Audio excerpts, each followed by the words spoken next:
Is the next wave of weight loss drugs shifting from GLP-1 hype to amylin opportunity?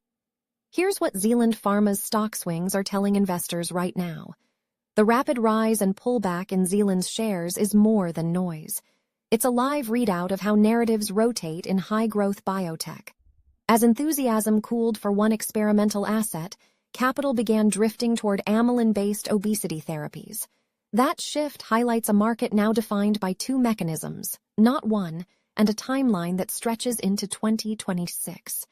The weight loss category is still dominated by GLP-1 injectables, but a second center of gravity is forming around amylin agonists. Investors are looking past near-term headlines and asking which approaches can scale next, and when. That focus on what's next is shaping stock dispersion, sector ETF flows, and how portfolio managers stage risk. Timelines now matter more. Whether key follow-ons hit in 2025 or 2026 can reset valuation ranges in the interim. When one program's promise fades, sentiment often migrates to platforms seen as more durable.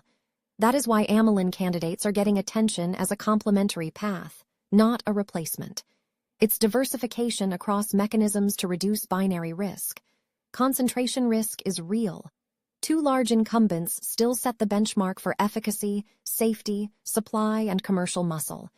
Smaller developers are being priced less on category momentum and more on clean differentiation and execution milestones.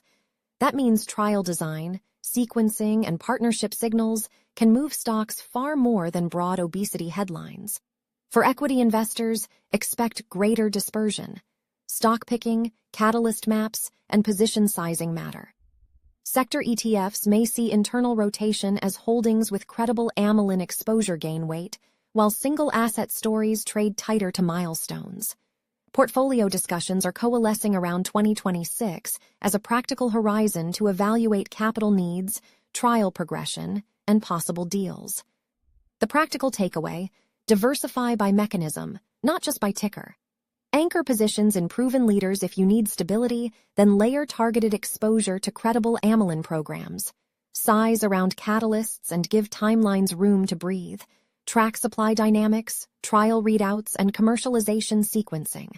Avoid chasing every headline. Focus on programs with clear, differentiated paths to market. Volatility is the cost of admission in breakthrough therapeutics. Discipline is the edge. Read the full article at finlitica.com. Quick reminder: this is general information, not financial advice. Your money, your decisions, so always do your own research.